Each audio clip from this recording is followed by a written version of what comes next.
The U.S. government said these massive floating air bases could be sitting ducks for Chinese missiles.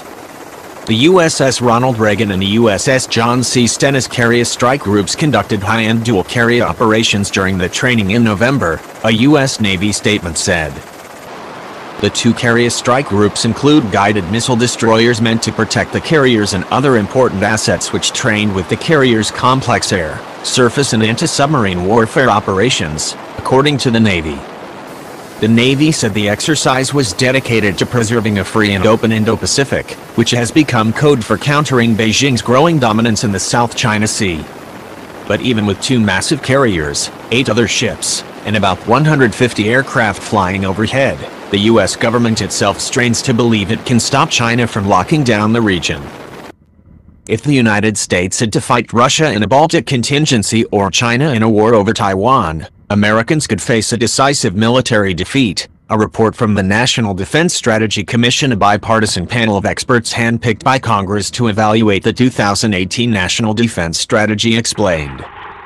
The report specifically points to China's anti-access area denial capabilities, or Beijing's ability to use long-range missiles to keep systems, like aircraft carriers, out of the combat zone.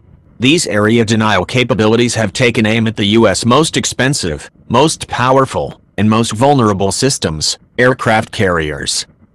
China's DF-21D carrier killer missile was specifically built to destroy aircraft carriers, while the carriers sail with guided missile destroyers meant to protect them from incoming missile fires. There's no guarantee they could block the carrier killers.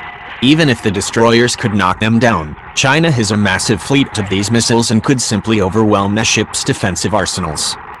The DF-21D has a range of about 800 miles, and with the max range of US Navy carrier aircraft tapping out at about 550 miles, China can force the U.S. to either back down from a fight or risk losing a carrier.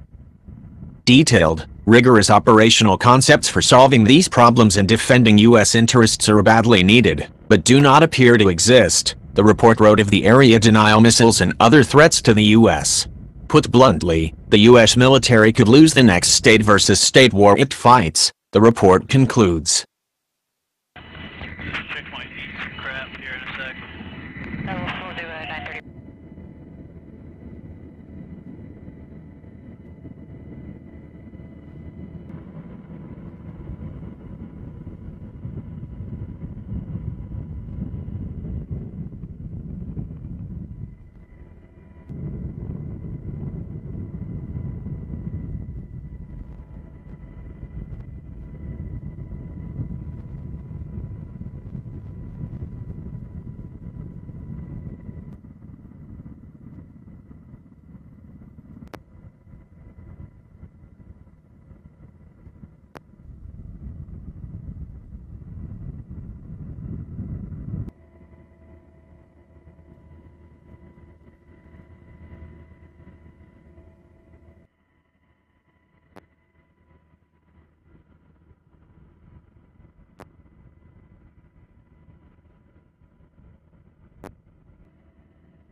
Both carriers, and position ourselves there.